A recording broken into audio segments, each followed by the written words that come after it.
कि मुटु तथा धड्कन रोग विशेषज्ञ आज हामी एन्जियोप्लास्टीको बारेमा कुरा गर्न गइरहेको छौं। विशेषतः हामीले एन्जियोग्राफी गरेर जुन चाहिँ एउटा जाँच हो त्यो जाँच गरिसकेपछि मुटुको रगतको नली जुन कोरोनरी आर्टरिज भन्छौं त्यो बन्द छ कि छैन भनेर हेरिसकेपछि यदि सिग्निफिकेन्ट बन्द रहेछ, ब्लकेजहरु रहेछ भने त्यसलाई चाहिँ हामीले जाली हालेर स्टेन्ट हालेर खोल्ने विधिलाई नै एन्जियोप्लास्टी भनिन्छ।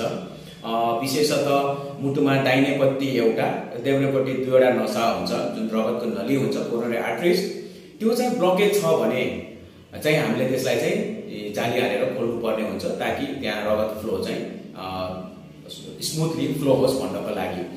त्यो चाहिँ एसटी एलिभेसन एमआई रहेछ भने तुरुन्तका तुरुन्तै त्यसलाई खोल्नु पर्ने हुन्छ र एनएसटीएमआई रहेछ र त्यसमा पनि एनएसटीएमआई भइकन पनि अनस्टेबल भयो भने चाहिँ त्यस्तो कुरामा चाहिँ हामीले फेरि त्यसलाई पनि इमिडिएटली नै गरेर एन्जियोग्राफी गरेर एन्जियोप्लास्टी नै तुरुन्तका तुरुन्तै गर्नुपर्ने हुन्छ भने अनस्टेबल एन्जाइना अथवा चाहिँ स्टेबल एन्जाइना भन्छौं त्यस्तो केसमा चाहिँ हामीले एन्जियोग्राफी गरेर हेरेर त्यसपछिबाट प्लान गरेर पछि पनि हामीले जाली हाल्नु पर्ने भयो भने पछि पनि प्लान गर्न सक्छौं।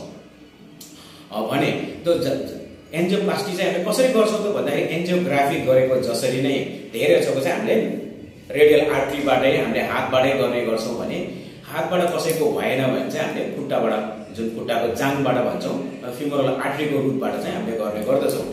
त्यसमा चाहिँ हामीले सानो तार पठाउँछौं, तार पठाइसकेपछि मुटुको ब्लकेजलाई हामीले क्रस गर्छौं अनि त्यहाँ चाहिँ एउटा बेलुन लगेर त्यहाँ फुलाउँछौं।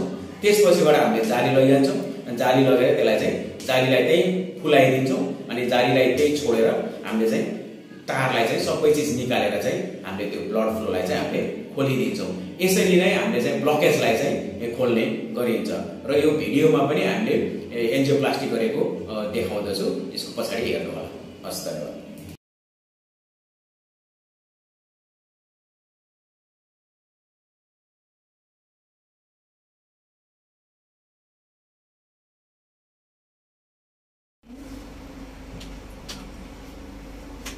Sir, agent just